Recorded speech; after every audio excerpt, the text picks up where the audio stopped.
জান্নাতের সার্টিফিকেট পেয়েছেন আবু বকর, ওমর, উসমান, আলী, আব্দুর রহমান ইবনে আউফ আর অন্যান্য সাহাবীরা 10 জন জান্নাতের সার্টিফিকেট পেয়েছেন।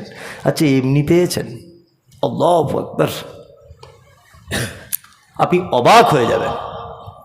কেমন ঈমান দেখুন সাহাবীদের, কেমন ঈমানটা শুধু দেখুন, আল্লাহর প্রতি কত ভয় দেখুন। হযরত আবু বকরের নাম শুনেছেন? শুনেছেন। এগুলো খুব ইমোশনাল কথাবার্তা, খুব আপনি মনোযোগ দিয়ে শুনবেন, আপনার গায়ে লোম খাড়া হয়ে যাবে ঈমান যদি থাকে। আর যদি মনে করেন যে না আমার হিসাবে কিছু হয় না, তাহলে ভেবে নিতে হবে জমিন अगर पत्थर हो तो बारिश से क्या होगा, दिल अगर पत्थर हो तो तकरीर से क्या होगा।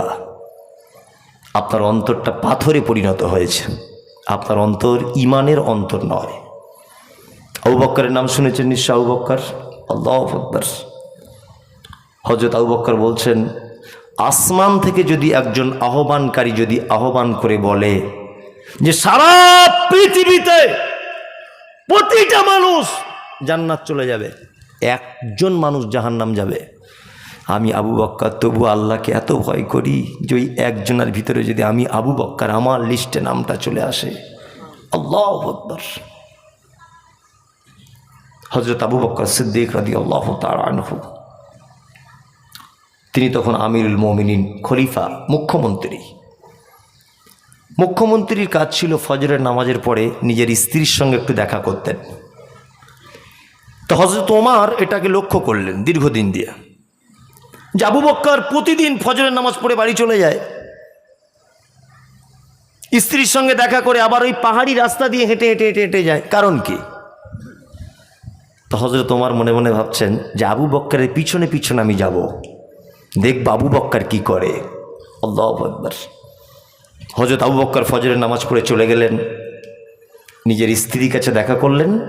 দেখা করার পরে তিনি চলে গেলেন পাহাড়িয়া সুড়ঙ্গ রাস্তা দিয়ে আস্তে আস্তে করে যাচ্ছেন। হযরত ওমর লুকিয়ে লুকিয়ে চুপিয়ে চুপিয়ে হযরত আবু বকরের পিছনে পিছনে হাঁটছেন।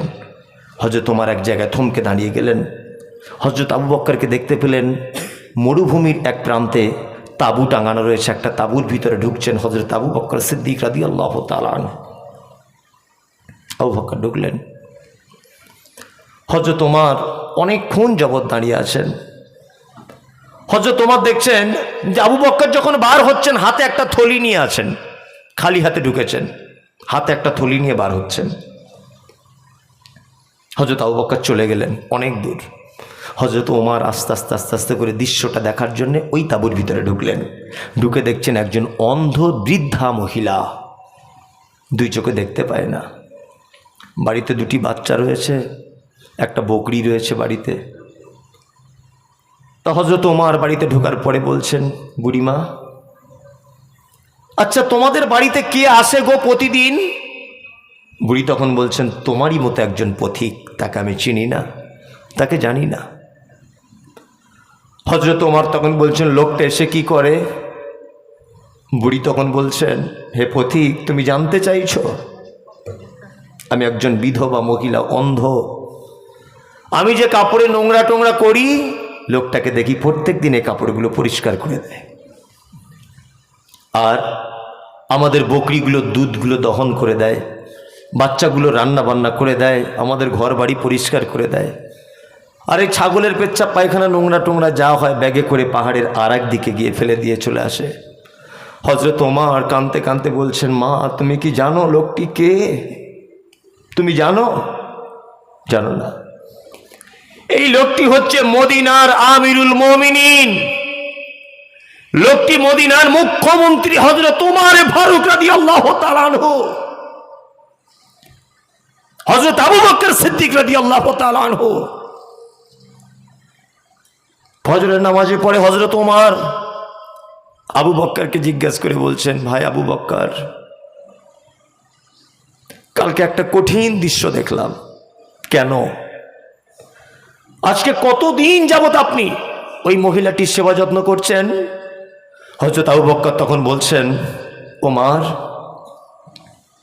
আমি দীর্ঘদিন সেবা যত্ন করছি, ফজরের নামাজের পরে প্রতিদিন যাই, আমার খুব ভয় হচ্ছে ওমর, যে আমি যে খলিফা নিযুক্ত হলাম, আমার অধীনস্থে যদি একটা বুড়ি পাহাড়ের কোনো এক জায়গায় তাঁবুর ভিতরে অন্ধ অবস্থায় যদি খেতে পড়তে পেরে না পেরে মারা যায়, আর আল্লাহ যদি আমি আবু বকর আমাকে যদি জিজ্ঞাসা করে যে তোমার অধীনস্থে ওই মহিলাটা পাহাড়ের এক সাইডে তাঁবুর ভিতরে মৃত্যুবরণ করেছে না খেয়ে, আমি আবু বকর আল্লাহর দরবারে কেমন করে হিসাব দিব? ওমর, আমি আল্লাহকে এত ভয় করি, এরপরেও আমি ভয় করছি মদিনার অলিতে গলিতে একটা বিড়াল যদি না খেয়ে মারা যায়, আমার ভয় হয় যে আমার অধীনে থাকা একটা বিড়াল না খেয়ে মারা গেল। এর ব্যাপারে যদি আল্লাহ আমাকে জবাবদিহি তার মামলাতে যদি ফাঁসিয়ে দেয়, আমি কি করব? আল্লাহু আকবার।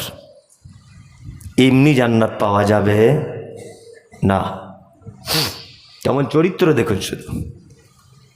আপনি বিশ্ব অভিভূত হচ্ছেন না? অবাক হচ্ছেন না আপনি? জান্নাত এমনি পাওয়া যায় না। হযরত আবু হুরায়রার নাম শুনেছেন?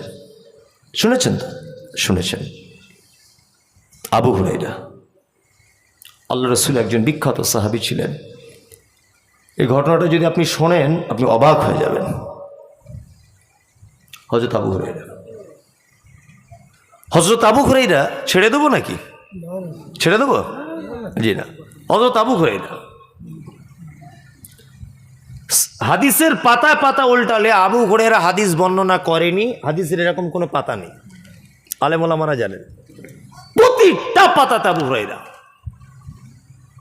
বেশি টাইম পাননি। আল্লাহ রসুলের সাথ পেয়েছিলেন সম্ভবত 5 বছরের মতো। আল্লাহ রসুলের সঙ্গে ছিলেন। নতুন ঈমান এনেছেন। নতুন ঈমান এনেছেন কে? না, আবু হুরায়রা। আসহাবে সুফফাতে বসবাস করে। আসহাবে সুফফা কাদেরকে বলা হয়?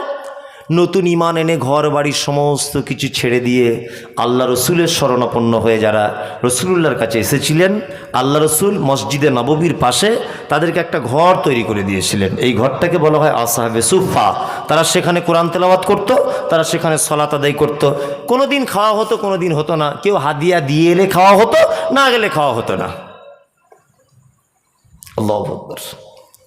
তো হযরত আবু হুরায়রা মাঝে সাঝে আল্লাহ রাসূলের মেম্বারের সাইটে এমন হামাগুড়ি দিয়ে শুয়ে থাকতেন ক্ষুধার তাড়নাতে।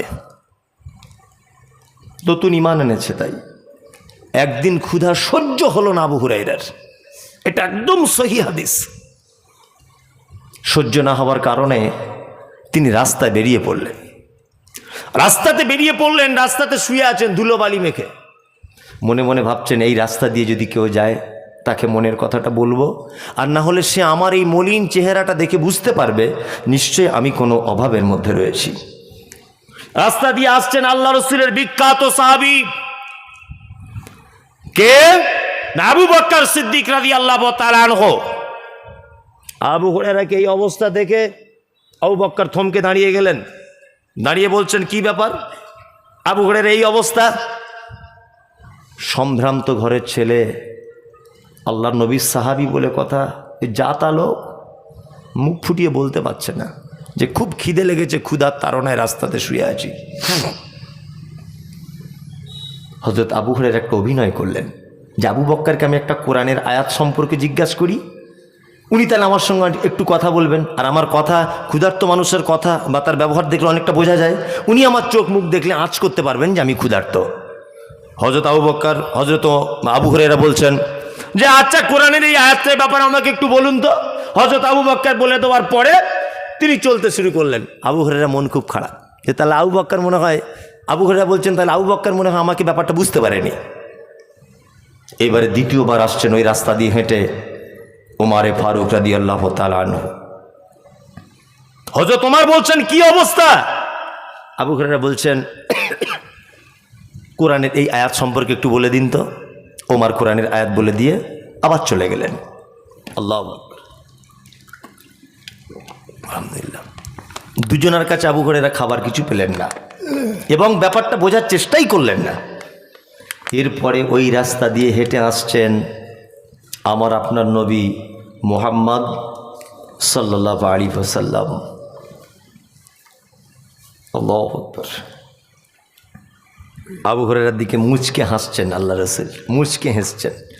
হাসতে হাসতে বলছেন, আবু হুরায়রা বুঝতে পেরেছি তোমার কি অবস্থা, চলো আমার বাড়িতে চলো।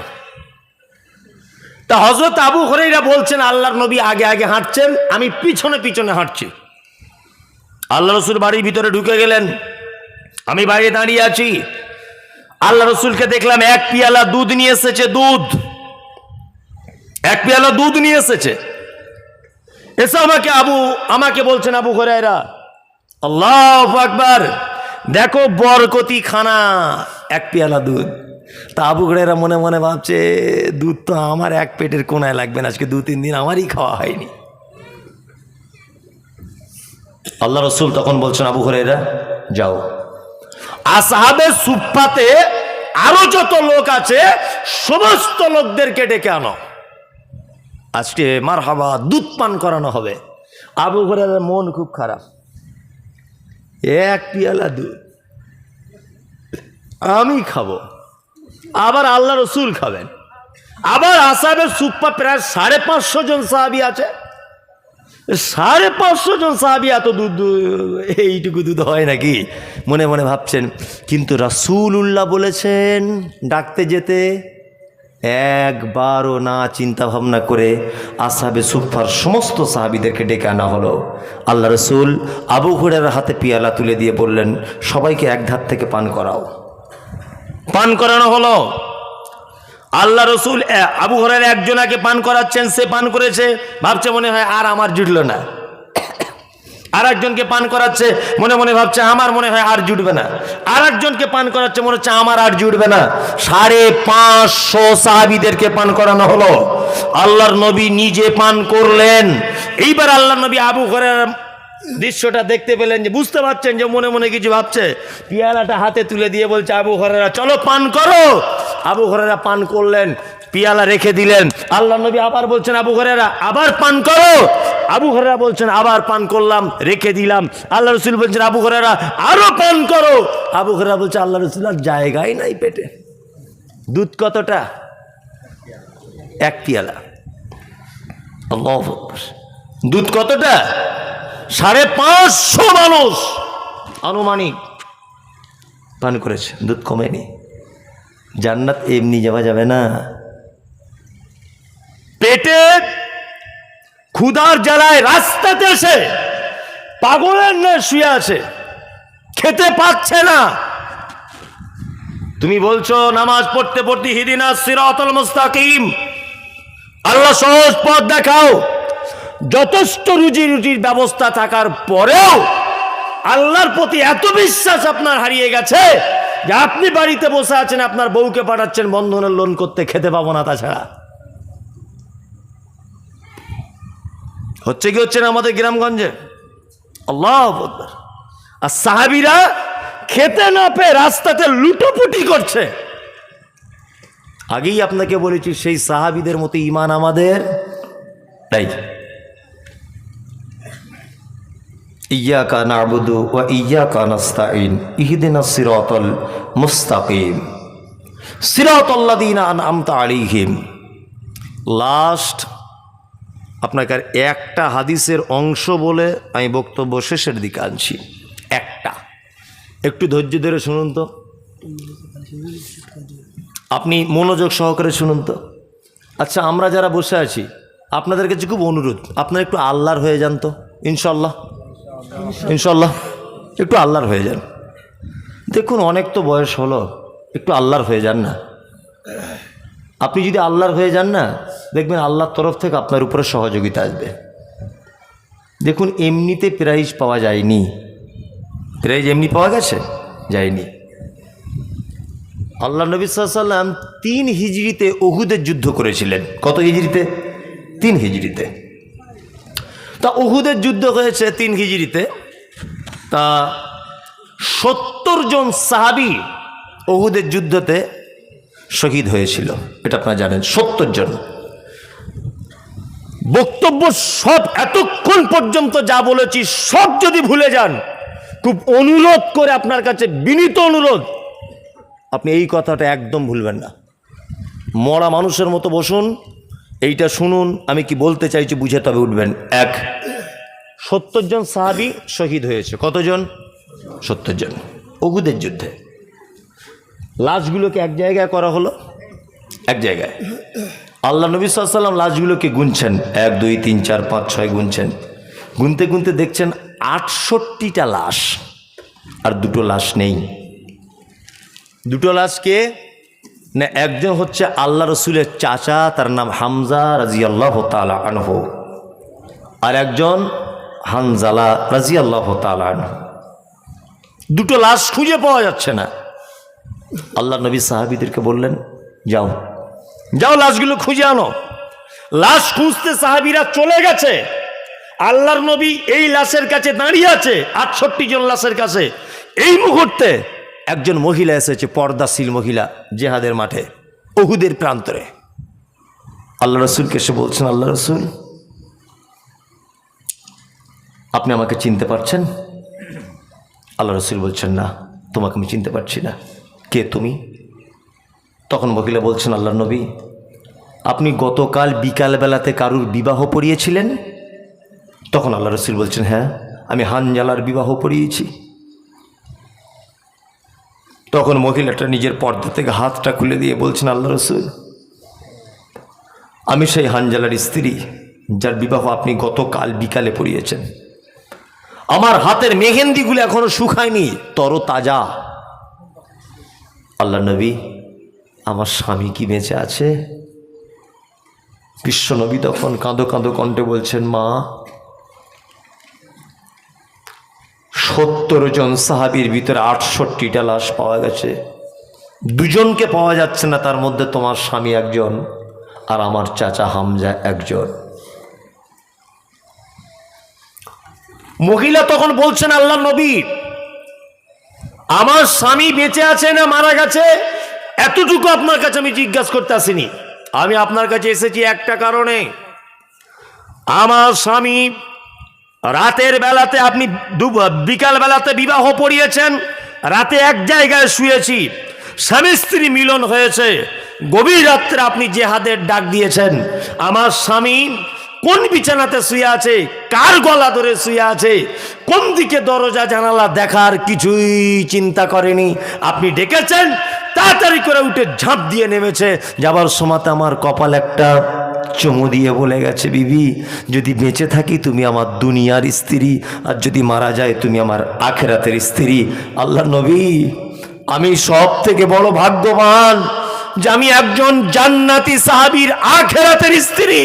শুধু আপনাকে আমি একটা কথা জানাতে এসেছি, সেটা হচ্ছে এই, আপনি তো বলেছেন আল্লাহ রাস্তায় যারা শহীদ হয়, আল্লাহ রাস্তাতে যারা জিহাদ করতে গিয়ে মৃত্যুবরণ করে, আল্লাহ নবী আপনি বলেছেন তাদেরকে রক্ত মাখা অবস্থায়, ওই জামা কাপড় অবস্থাতে তাদেরকে কবরে দাফন করা হয়। আল্লাহ নবী, আপনার কাছে আমার শেষ আবেদন, বলতে লজ্জা লাগছে তবুও বলছি, আমার স্বামী অপবিত্র, গোসল করাবেন তাকে। অবশ্যই আমার সঙ্গে শারীরিক সম্পর্ক করেছে। আল্লাহু আকবার। আল্লাহ রসুল দূর থেকে দেখছেন সাহাবীরা কাঁধে করে একটা লাশ বহে বহে আনছে। আল্লাহ নবী দূর থেকে দেখতে পাচ্ছেন যে লাশটার মাথার দিক দিয়ে পানি টপকে টপকে টপকে টপকে পড়ছে, ঝরে ঝরে পড়ছে। এই সময় জিবরিল এসেছেন আল্লাহ নবীর কাছে, এসে বলছেন, মুহাম্মদ, আপনি 2টো লাশ খুঁজে পাচ্ছিলেন না, তার মধ্যে একজন হচ্ছে হানজালা। ওই যে দেখছেন সাহাবীদের কাঁধের উপরে হানজালার লাশ আসছে, মাথা দিয়ে পানি ঝরছে।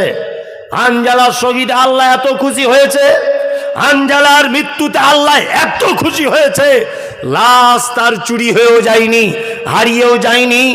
আল্লাহ আসমান থেকে স্পেশাল ফোর্স ফেরেশতা পাঠিয়ে 3য় আসমানের উপরে হানজালার লাশটাকে তুলে জমজমের পানিতে গোসল করিয়ে, মিসকে আম্বারে সেন্ট মাখিয়ে, কাফন পরিয়ে, এই দেখুন ফেরেশতাদের হাতে তুলে দেওয়া হয়েছে। আল্লাহ তার শহীদে এত খুশি যে আল্লাহ 3য় আসমানে হানজালার আপন জমজমের পানিতে গোসল করিয়ে দিয়েছে। আল্লাহু আকবার। শুধু আপনি একটু আল্লাহর হয়ে যান। কেন দূরে চলে আছেন আল্লাহর থেকে? কেন? আপনি দেখতে পাচ্ছেন না কত মানুষ ফুটপাতে শুয়ে আছে? আপনি তার থেকে তো ভালো। কত মানুষ আজকের ডেটে হসপিটালে ভর্তি, আপনি তার থেকে তো ভালো। কত মানুষ সংসারে অশান্তিতে ভুগছে, আপনি তো তার থেকে ভালো। কারোর মেয়ে হয়েছে বিকলাঙ্গ, সারা জীবন হসপিটালে শুয়ে আছে, কারোর ব্লাড দিতে হচ্ছে মাসে মাসে, আপনি তার থেকে তো ভালো। ভালো নয় বলুন আলহামদুলিল্লাহ, বলুন জোরে বলুন আলহামদুলিল্লাহ। তাহলে আপনি কেন আল্লাহর থেকে দূরে চলে যাচ্ছেন? খুব বিনীত অনুরোধ, আপনি একটু আল্লাহর হয়ে যান। ইনশাল্লাহ আমরা আল্লাহর হয়ে যাব, ইনশাল্লাহ ইনশাল্লাহ আল্লাহর হয়ে যাব। রমজান মাসে আমরা সবাই আল্লাহর হয়েই ছিলাম, তো রোজা মিটে গেছে আর আল্লাহর সাইডে যাই না, এরকম আছে না? এত নামাজিদের চাপ ছিল, এখন আর আছে? নাই। এখানে 10টা লোক বলুন তো যে আজকে থেকে 5 ওয়াক্ত নামাজ ধরবো ইনশাল্লাহ। দেখি আপনি আল্লাহর হতে পারছেন কি না। আপনি নামাজ পড়তেন তো পড়ে হাত তুলেছেন কেন? আপনি হাত তুলতে বলিনি তো। আমি বলেছি নামাজ আপনি পড়েন না 5 ওয়াক্ত। এরকম 10টা লোক হাতটা তুলে বলুন তো যে আমি আজকে থেকে পড়ব। আছেন? নাই। কি অবস্থা দেখুন, আপনি পরীক্ষা করুন এখন। তার মানে এতক্ষণ যা শুনলেন সব ফলস। অবাক লাগে, সত্যি অবাক লাগে। আপনি কেন এরকম করছেন? আপনি কেন আল্লাহর থেকে দূরে চলে আসেন? একটু আল্লাহর হয়ে যান প্লিজ, আপনার কাছে অনুরোধ, আপনি একটু আল্লাহর হয়ে যান। একটা লোক অন্তত বলুন তো যে এতক্ষণ মৌলানা সাহেব সত্যি আপনি যা বললেন যে পৃথিবী কিছুই নয়, মরে গেলে সব শেষ, আমি আজ থেকে 5 ওয়াক্ত নামাজের নিয়ত করে নিলাম। একটা লোক অন্তত বলুন তো দেখি। হ্যাঁ, যারা পড়ে না। ও তার মানে এই গ্রামে যারা এখানে বসেন সবাই নামাজি, তাই তো? আলহামদুলিল্লাহ, এরকম গ্রামও কিন্তু খুঁজে পাওয়া মুশকিল। এই আমার মিডিয়া যারা আছে একবার ক্যামেরা করে নাও যে এই গ্রামে কেউ বেনামাজি নেই, সবাই নামাজি। তো বেনামাজি আছে এই গ্রামে? আছে, আছে, অনেক আছে। আল্লাহু আকবার, আল্লাহু আকবার। অত সহজ নয়। বক্তব্য শোনা যায়, এতক্ষণ বলছিলাম সাহাবীদের ঘটনা, অনেক মানুষ চোখ মুচ্ছিল এরকম করে, মানে ওর কাছে ফেরেশতা চলে এসেছিল মনে হচ্ছিল, তাই না? আর সকালে দেখে দেখবেন ও চরিত্রে যেমন ছিল তেমনই আছে, তাই না? তেমন ছিল না? এখন দেখে মনে হচ্ছে চোখ দিয়ে পানি আসে। অনেক মানুষ আমি দেখতে পাচ্ছিলাম এখানে চোখ মুছছে, চোখ মুছছে মানে তার চোখে পানি এসেছিল, তাই তো? সকালে দেখবেন ওর চরিত্রে যেমন তেমনই আছে। তার মানে কি, সব জলসা, নামাজ, রোজা এসব অভিনয়ে পরিণত হয়েছে আর অনুষ্ঠানে পরিণত হয়েছে। 5 ওয়াক্তের নামাজ ফরজ, ওটা আমরা জুম্মার দিনে অনুষ্ঠান ভেবে নিয়েছি, তাই না? রমজান মাসে রোজা কি সিয়াম ফরজ, আমরা ইফতারের টাইমটাকে অনুষ্ঠান মনে করে নিয়েছি। লাইলাতুল কদর একটা মারাত্মক ইবাদতের দিন রাত, তাই তো? এইটাকেও আমরা অনুষ্ঠান করে নিয়েছি। কিছু মসজিদে বলছে 23-এর রাতে, কিছু মসজিদে 25-এর রাতে, কিছু জায়গায় 21-এর রাতে। ভালো করে ডেট করে জুত করে বিরিয়ানি করে খেয়ে সারা রাত হো হো হো বিড়ি সিগারেট টেনে বাড়িতে গিয়ে শুয়েছে, পরের দিন জোহরের নামাজ পড়ছে না, বলছে সারা রাত জেগেছিলাম। ঘটনা ঘটছে কি ঘটছে না? সব অনুষ্ঠানে পরিণত হয়েছে, অথচ একটা মারাত্মক বড় ইবাদত। আল্লাহু আকবার। আল্লাহ তুমি জাতিকে হেফাজত করো, আমিন। গায়রিল মাগযুবি আলাইহিম, আল্লাহ ওদের পথে তুমি আমাদেরকে চালিও না। ওয়ালাদ-দাল্লিন, যাদেরকে তুমি গুমরাহির রাস্তা দেখিয়ে দিয়েছ, বদমায়েশ, খারাপ, বাটপার, দাগাবাজ, জাহান্নামের রাস্তা, এই সমস্ত রাস্তা থেকে আল্লাহ তুমি আমাকে বাঁচাও। তারপর আমরা নামাজে কি বলি সবাই মিলে জোরে? আমিন। এখন একবার বলি আমিন, আমিন। এটা মসজিদের জলসা নাকি উন্নতি কল্পে? আর একটা লোকও থাকবে না, মানে টাকার হলে মানুষের কেউ অ্যালার্জি আর কি। যদি একই জমিতে বারবার চাষ দেওয়া ঠিক নয়। আজিজুল তো খুব চাষ দিয়ে চলে গেল, আবার আমি, তবে এখানকার লোক ভালো, কিন্তু একটা লোক উঠে পালাইনি। আমি যাই বলেছি আস্তে আস্তে আস্তে আস্তে করে সুর করেও বলিনি, তবু লোক কিন্তু যায়নি, সব লোক সেইভাবেই বসে আছে। আলহামদুলিল্লাহ, মসজিদের উন্নতি কল্পে জলসা। মসজিদ আল্লাহর ঘর, তাই না? আশা করি সবাই দিয়েছেন। আমি আপনাদেরকে একটা জিনিস জেনে 5 মিনিট আপনাদের কাছে কিছু চাইব, ভালো লাগলে দেবেন, না তো দিতে হবে না। এক, সারা পৃথিবীর সব থেকে উত্তম দান করার জায়গা কোনটা বলুন তো? মসজিদ? মসজিদ তো না।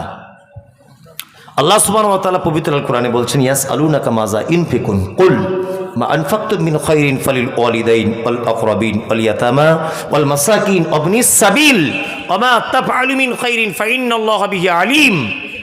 আল্লাহ সুবহানাহু ওয়া তাআলা বলছেন, নবীকে জিজ্ঞাসা করা হচ্ছে, নবী সারা পৃথিবীতে আমরা যত দান করি উত্তম দানের জায়গা কোনটা? নবী বলছেন ওয়ালিদাইন, তুমি তোমার পিতা মাতার জন্য যেটা দান করো বা খরচা করো, পৃথিবীর শ্রেষ্ঠ নেকির জায়গা এইটা। পিতা মাতার জন্য সন্তান যেটা খরচা করে, তাই তো? অন্তত পক্ষে 2-5টা লোক বলুন যে মসজিদের জন্য আমি কিছু আমার আব্বা মায়ের জন্য দেব, ইনশাআল্লাহ বলুন তো কেউ? একটু মেহরবানি করুন। আর অন্তত আপনি 1,000 টাকা দিন, আমি 10-20 হাজার টাকা চাইছি না। কেন? পার্টিকুলারলি একটা আদায়কারী ছিল, তাই না? তিনি আদায় করেছেন, ওই জন্য আমি বলছি যে আপনি 1-2 হাজার টাকা অন্তত বলুন যে আমি আমার আব্বা মায়ের জন্য। আপনি যখন বলছেন এত দূর থেকে এসে, আমি আমার মাশাআল্লাহ কত 1000, খুব ভালো জিনিস। আব্বা মায়ের জন্য 1000 টাকা দিলেন, আপনি আপনার আব্বা মায়ের জন্য একটু নিয়ত করুন। আমাদের একটা ধারণা আছে বাপ মা মরে না গেলে দান করা যায় না। হেই খ্যাপা কোথাকারে, বেঁচে থাকা অবস্থায় দিলে তবেই তো তোমার বাপ দেখবে আর হাসবে আর মনে শান্তি পাবে, তাই না? তা আপনি বেঁচে আছেন, আপনি বলুন যে আমি সাইফুল, আমার আব্বা জীবিত, মা জীবিত, দুজনের জন্য 1000 টাকা দান করলাম। দেখুন আমি আর 5-7 মিনিট থাকবো, আপনি মজলিস ভাঙার দুয়াটা বলে যান।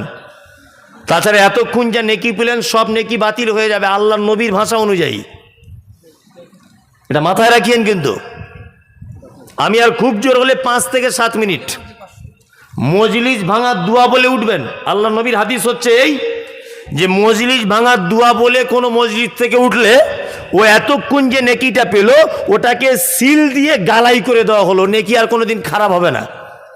এটা হাদিস, এটা বসানোর জন্য চালাকি করছি না। মানবেন না মানবেন ওটা আপনার ব্যাপার, এটাই বলে দিলাম। মেয়েদের জামাত আছে কি না? মেয়েদের বাড়িতে একা একা নামাজ পড়া উত্তম, তবে মসজিদে যদি তেমনভাবে পর্দার ব্যবস্থা, রাস্তায় কোনো ফিতনার অসুবিধা না মনে হয়, আলাদা সেপারেট ব্যবস্থা যদি থাকে তাহলে অবশ্যই যেতে পারে। আমরা একটা জায়গায় খুব ফতোয়া নিয়ে মারামারি করছি। এই যে রমজান মাস চলে গেল, ফেতরা টাকা দিয়ে দিব না চাল দিয়ে দিব, সব জায়গা হয়নি কম বেশি তর্ক বিতর্ক হয়েছে না? হয়েছে। অথচ আমরা এইটা নিয়ে কখনো গ্রামে মারামারি করিনি বা মোড়লকে কোনোদিন জোর দেয়নি। আল্লাহর নবী বলেছে নারীদেরকে ঈদগাহের মাঠে যেতেই হবে, যার মাসিক হয়েছে ও এমনিতেই গিয়ে সাইডে বসে থাকবে, মোমেনদের দুয়াতে শরিক হবে, ইমাম সাহেবের খুতবা শুনবে। মাসিক অবস্থাতে একটা মেয়েকে ঈদগাহে যাবার কথা বলা হচ্ছে, ঈদগাহ তো জরুরি। অথচ আহলে হাদিস 80-85-90% গ্রামে ঈদগাহের ব্যবস্থা নেই মেয়েদের। আছে? সব ঘরে ঘরে নামাজ পড়ে, বলুন আছে? আপনাদের এখানে আছে ভিন্ন ব্যাপার। 80-90% গ্রামে নেই, মেয়েদের ঈদের নামাজ হয় না, হয় না। এইসব ব্যাপারে আমাদের গ্রাম্য মোড়লদের এইসব হাদিস মানার ব্যাপারে জোর নেই, অথচ আমরা ফেতরা মারামারি লেগে গেছি। কেন? এখানে টাকার ব্যাপার আছে, চালের ব্যাপার আছে, এখানে একটু মোস্তানিটা ভালো করা যাবে। আলেম ওলামা সবাই কি বলছে? হাত তুলে মোনাজাত করা যাবে কি না? জমাতের পরে পরে হাত তুলে মোনাজাত করা এটা যাবে না, অবশ্যই যাবে না। জমাতের পরে পরে হাত তুলে ইমাম সাহেব দোয়া করবে, সবাই আমিন আমিন করবে, এটা যাবে না, অবশ্যই এটা একটা বেদাত। আর রাসূলুল্লাহ বলেছেন কুল্লু বিদআতিন যালালা ওয়া কুল্লু যালালাতিন ফিন্নার। ইসলামে প্রত্যেক নব আবিষ্কৃত কাজ বেদাত, আর প্রত্যেক বেদাতকারী স্থান ফি মধ্যে, নার মানে আগুন, আগুনের মধ্যে তার স্থান। ফরজ সালাতের পরে পরে বা সুন্নত নফল সালাতের পরে আপনি যদি মনে করেন একা একা কোনো দিন দোয়া করব, কোনো দিন, তাহলে করতে পারেন। এখন অনেক মানুষের এটা ধারণা যে ইমাম সাহেব নাই বা করলো ফরজ নামাজের পরে আমি একা একা দোয়া করব। জি না, প্রতিদিন আপনি একা একা দোয়া করবেন কেন? মাঝে সাঝে করুন, মাঝে সাঝে। প্রতিদিন করলে ওই ধারণা যদি আপনার ভিতরে কাজ করে যে করতেই হবে, তাহলে এটাও বেদাতে পরিণত হবে। খুব সাবধানে থাকবেন, বেদাত এক জঘন্যতম পাপ, মারাত্মক খারাপ পাপ। ইবলিস শয়তান শিরক পৃথিবীর সব থেকে বড় পাপ, তাই না? হ্যাঁ, একটা মানুষ শিরক করলে ইবলিস শয়তান খুশি হয় না। পিতামাতাকে যদি কেউ গালি দেয় শয়তান খুশি হয় না, কিন্তু একটা লোক যদি বেদাত করে শয়তান খুশি হয়। কারণ শয়তান জানে যে ও বেদাত করছে মানে নেকির উদ্দেশ্যে করছে, ও তো আর কোনোদিন ক্ষমা চাইবে না। বেদাতকারী ক্ষমা চায় যে আল্লাহ আগে অনেক বেদাত করেছি ক্ষমা করে দাও, কেউ বলে? ও তো নেকি মনে করে করেছে, তাই না? তথাপিও হাত তুলে দোয়া করা নামাজের পরে সম্মিলিতভাবে, এটা একটা বেদাত। অবশ্যই এর থেকে আপনার দূরে থাকুন। আর ভাই 1500 করে দেন, একটু মেহরবানি করুন। এ কেউ দিচ্ছে ভাই? দেন, শুক্রিয়া। সকলেই দেন, একটু আল্লাহর রাস্তায় দেন, আল্লাহর রাস্তায় দেন। সহি আকিদার গ্রামে এখনো হাত তুলে দোয়ার প্রশ্ন আসছে মানে কি? গোলমাল আছে নাকি গ্রামে কিছু?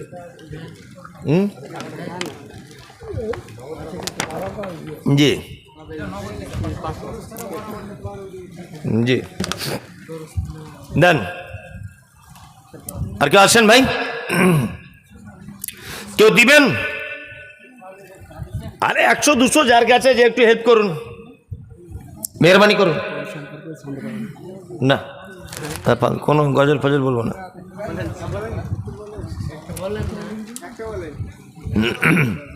তুমি তো বলছো তোমার ধান্দায় বলছো, আমি ক্যামেরা রেখে দিয়েছে।